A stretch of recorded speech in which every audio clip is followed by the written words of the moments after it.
The one and only reference 2499 by Patek Philippe in platinum that any collector in the world can ever own is the one we're going to offer this coming November in Geneva.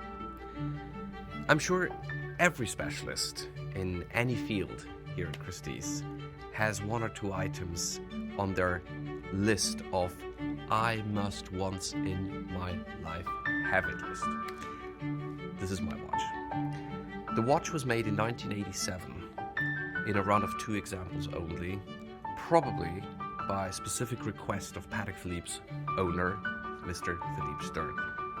It wasn't intended for sale, but it was probably just the crowning of the longest run of the most important model in the history of Patek Philippe wristwatches. In fact, reference 2499 is considered by many collectors the single most beautiful wristwatch ever made. It was introduced in 1951, and it was the first perpetual calendar chronograph wristwatch with moon faces that Patek Philippe made after the war. 2 examples were made in platinum, not for sale, but for Mr. Stern's private collection. In 1989, Patek Philippe celebrated their 150th anniversary, and part of the celebrations was a single theme auction dedicated only to Patek Philippe. It was on that occasion when Mr. Stern decided to part with one of the 2 examples he had made for himself and gave that watch to that auction.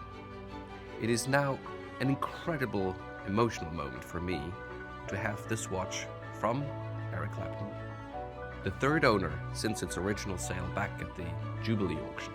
This watch is more than just a watch. To many collectors, it's a myth, because it's the only white metal, in terms of platinum, 2499 reference ever available to a private, since the other example is now permanently at Patek Philippe's Museum in Geneva. It is the synonym of style, mechanical complexity, elegance. It's got a perfect case proportion and those very typical signature design lugs, downturned with the nice little fluting on the side. The condition of the watch is spectacular, probably only a handful times worn by each of the 3 owners since 1989. I think this is one of the few watches which has top scores in each of the categories that a collector is looking for.